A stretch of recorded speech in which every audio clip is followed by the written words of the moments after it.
4. Petros Stai is a team lead of a crew searching around for resources. They have had good luck in their last few runs, even broke even on the last one, and the crew even added an engineer to do tech scanning. Things are going their way. When pods and ships are able to claim decent resources, they have taken some crews around to make a living out of claiming resources and organic material from ships designed to collect it from battles. Many leave behind so much, and there have been many battles over the past few years. Factions are still warring, and business has been good. A team like this isn't allowed on a faction crew until they prove themselves worthy of joining any prestigious corner of the universe, and they haven't nearly made such a name for themselves. But they are working on it. It's a living. On his scanner, he is coming to another battle from nearly a year ago in his data that might seem promising. They do save fuel with the slight use of engines and let the vacuum of space float them to their next location. They have enough food. True, it is food paste that has no taste, but it's still filling, and they had lots of fuel to get around, but savings are the key. Using fuel for about 5 minutes at a time was slower, but they weren't majorly in a hurry. Very few went after old trash battles like their race. It is very easy to salvage. Coming up on a planet surrounded in asteroids was the home of such a battle. They slowed down to the outside of a pod, which they were lucky to find. They didn't pick it up with a beacon like they often would. They knew where to start, and this one looked like it has been up to things from the outside. It is in a different shape than most pods, a bit larger, and with a quick scan it had very little resources being used, but from what Petrostai could tell, it hadn't been boarded in a while. He had a maw for this sort of thing. As an experienced crew, they knew their jobs. There was a front guy in hide armor and close-up baton for the rare pod that had the guard bots. There was a newly hired engineer to scan specifically for traps, and 2 backup shooters for anything else, including other scavengers. Petrostai made a lucky break of being the team's lead, and the other 4 should be able to handle a small pod like this. He would wait for any communication. Their front crew member, who was in most of the updated gear, an energy shield to block most ranged projectiles, was already geared up and waited at the entrance. They had to vent some air into the pod first, but no one else was there, so their claim was real, and they could take their time allowing air to flow in. After about a minute or so, they opened their door and looked into the dark pod. The front room was a sterile metal compartment filled with stale air. Looking around, there are no frills, no design, and no obvious store of resources. It was so empty the group shivered from the feeling like it was haunted. The muscle walked in and waited for a few seconds for anything from the engineer. He was looking around, amazed at the empty room, but he nudged with his elbow to see if he was scanning, and out came the device. The scanner checks for low-ranked traps used by these organic pods, and it doesn't register any in this room or any adjacent rooms. It has to charge for the next rooms. The brute walks forward, and the team has one walkway to go and a turn. Right around the corner of the first wall, there was a guard bot and a ceiling-mounted gun. When the brute's eyes looked around the wall, the guard bot moved in to attack. The structural integrity of the bot is not high, and it follows around the corner to chase after the man up front. Being able to block the first couple of hits with his energy shield, the other 2 blasted the bot from a few feet away, and the front guy, sometimes called a striker, was able to block and whack at the bot without much effort. After a short few seconds, the robot broke apart. Continuing on, the striker put his shield at his head and takes 2 shots from the mounted gun and runs up to break it apart with his baton. Blocking mounted guns isn't as simple as it might seem. It shot him in the leg and gut, bruising under his armor, but it doesn't have a good angle to shoot him when he stands right under it. Watching the scans, the engineer walks down the hall after hearing a few shots, and it has another shot in it before destruction. So it shoots and hits the engineer in the arm with a grazing hit before taking too much damage and retracting into the ceiling. "What are you doing coming down the hall before the all clear?" "I figured you had it under." "You weren't here to figure anything." Well, you are here to figure out the traps and the tech and get credits from the ports, but that's it. Don't go walking down hallways when you hear some shooting. Real stupid for a smart Gretch. Real smart for a brute, the man whispered. I'm not the dummy walking down unsecured halls. Just keep back. They continued down the hall. It turned back on itself to force the crew to go into each compartment. Looking down this hall, there were no guns. The striker walked confidently down the hall as the engineer looked at his scanner. The engineer used his device, and it said there were no traps down this hall, but there is in the next area. It had the striker confused. Most pods he has been through have had at least a trap or two, but he didn't care. There are different pods all over the galaxy. There is a credit port along the wall where the turret popped in. The tech got to work plugging in and claiming the credits that are available at this port.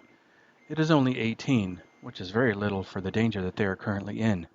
The tech claims those small credits to split. The striker asks, "Do you know where in the next room?" The engineer answers, "It is far back in the room. I'll be able to scan for it again when we get in there." Looking around the corner, the striker of the group sees a last compartment with two side rooms. The last area has another guard bot with a larger area to strike. It stands in place for a few seconds, and when the striker looks back around the corner, he expects loud footsteps from the room, but hears nothing other than the heavy breathing of the rest of the group. There's also a canister of organic material behind the guard bot, protected by some sort of faceplate of material. The metal had slits in it to see the prize, but no simple walk up and grab. The striker whispers to the rest, "Guardbot in the room, about the center, and more in there. Be ready." The engineer whispers to all as well, "If it is about where it seems on the scanner, the guardbot is part of the trap. Be careful." Weapons at the ready, the striker stands and walks around the corner. The guardbot stands its ground for a few seconds, waiting on the first move. When the striker gets close to the middle of the room, the guardbot moves and walks towards him. Up comes the energy shield and the baton. The first hit from the guard bot comes down, so does the retractable ceiling gun behind the striker, aimed at the hallway, targeting those waiting in the back. The clanging of metal on the energy shield covers the three calls for help that cry from behind the striker, but he is already busy. This bot is tougher than the first, and hits harder.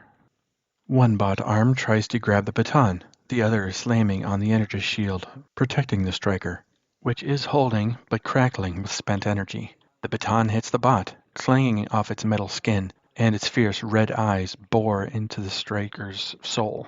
His snout nose twitches a little, smelling his own sweat. And is that blood? Trying something new, the striker tries to disable one of the arms of the guard bot, if it can be damaged with what he has. It won't bruise, but with a few swings he puts a dent in the arm, bending it in a different way. Clanging rings through his sensitive ears, but he has to ignore it for now. The guard bot is a huge threat, made of a stronger metal. Another swing from the striker hits the bot in the top of the head, and it falls backward.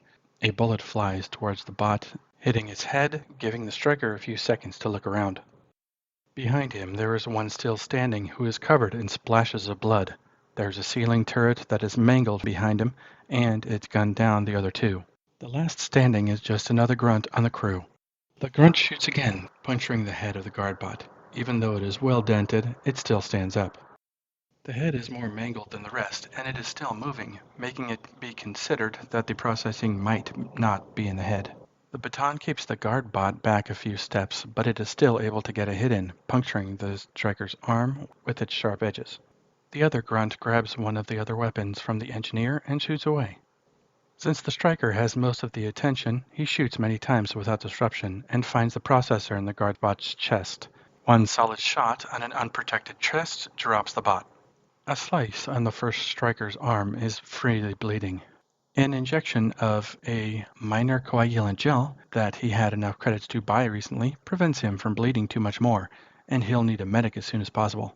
This crew, however, was too cheap to hire one, and they are never cheap to bring along on a job.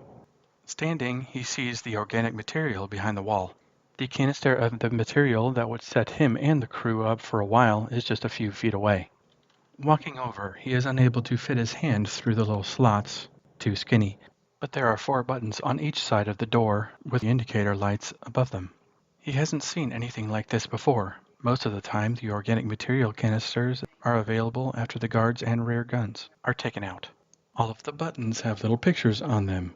He sniffs the different buttons and smells nothing but metal, his canine-like nose not giving him any hints. Without much more thought, he presses one of the buttons that looks like the guard plate. The rest of them had nothing to do with this pod. The light indicator above the button flashed a calm red. Seconds later, he was pulled back by the grunt with him. A blunt, hardened plastic rod whips out lightning fast to push him off his feet, hitting him square in the chest. He feels like it put a bruise on his ribs and his heart skipped a beat. At such speed, it could have caved his chest in if he wasn't pulled back. The other grunt asks, "How often do you go around pushing buttons in a pod that's trying to kill us?" The striker answers, "The material is right there. We can get it." There are 2 buttons with that plate on them. They probably both need to be pressed at the same time. The striker seemed adamant, but the grunt was suspicious about that answer. The second grunt walks back, standing far from the guard plate and where he saw the plastic thing punch out. The striker stands as far back as he can too, just far enough to where he can press those 2 buttons. The indicator lights are turned on. One is green, one is red. Seconds later, multiple hardened spikes shoot out from the disguised wall, punching his hand, arm, and far enough to puncture into his chest. His blood spilling all over the metal floor, disappearing into small vents and drains in the area. Neither of them had any more gels, and it seemed like it was too difficult of a wound to deal with anyway. Probably not even with a medic. The plastic spikes slid back into their hiding place in the conspicuous wall. The striker slid down and flopped into a heap, all muscles failing him. "Crap, damn it.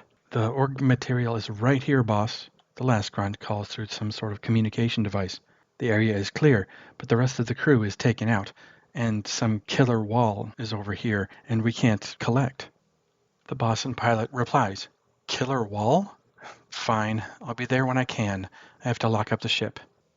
Petrostai walks through the metal hallway and passes the dead crew members, glad he won't have to make those payments, but it was an unusual pod.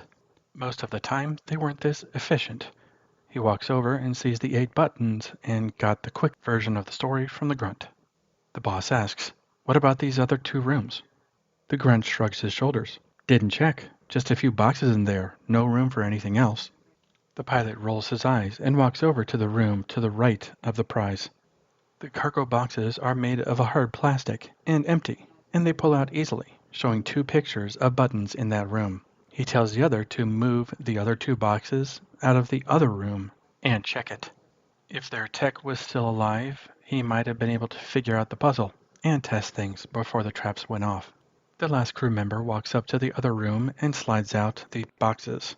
He doesn't see anything at first, but walks in and looks more closely. He steps onto a pressure plate, and many steel rods quickly slide out and puncture the grunt's body in his knee and midsection, hitting something vital and making a scream escape from his lips. He can't pull away or slide off of the rods. They are propped into the wall. The pilot of the now dead crew looks over and sees the last, still propped up on the metal poles. He walks over and tries to pull him free. The metal poles, with some effort, slide away enough for him to get the crewman loose, the body flopping to the ground along with the rest of the dead crew. In his mind, the pilot justifies the scene by them knowing the life that they chose. If he can just get the material, he wouldn't need to split it with anyone, and he'd be set for months. Looking around the poles, which were still extended, he sees the other 2 buttons that need to be pressed. He walks over and fashions his hands onto the buttons he had to press. He presses them all at once, and 2 buttons turn green, but the other are red, giving him a clue that he was off. He jumps back quickly as the spikes jet out from the wall, almost skewering him as well. He tries again. A nest egg behind the guard plate is so close, and he can jump back each time he fails. This time, he presses them one at a time, trying to figure out some order needing to be pressed. All of the lights turn green as he presses them, but then, when they're all 4 pressed, they all flash red.